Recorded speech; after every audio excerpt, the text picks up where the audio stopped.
ku masomero ga Janan Schools okuli eri Kabalagala, Bombo ne Gayaza tusanze abayizi bali mu kujaganya oluvannyuma lw'okuba ebigezo olukumutwe. Bano bategeezezza nti Katonda n'okusoma ennyo kye kibasobozesezza okutuuka ku buwanguzi. Abasinze ku bannaabwe baafunye obubonero 18 nga ku bano kuliko abasayansi ne arts. Singa kwebaza Katonda yabadde omukulu mu kintu kyonna kino, engeri yabadde akivuga mu buli ngeri yonna. Amanya gange bampita Uace, funye 18 points.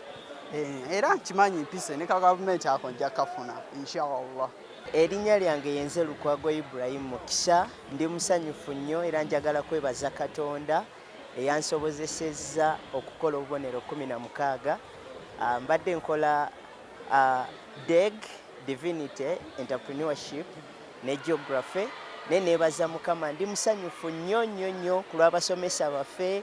Katonda wange tandisappointinze, abasomesa baffe batukoze bulungi nnyo. I am so grateful and glad.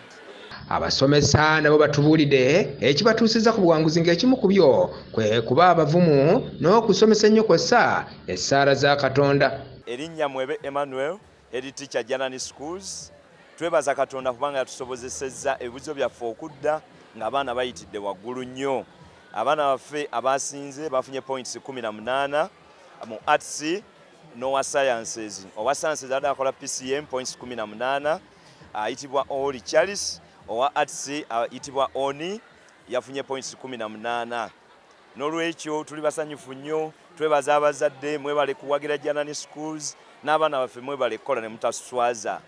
In fact, all of you guys, I don't know how we are going to dance. Which type of song can we dance? Yes?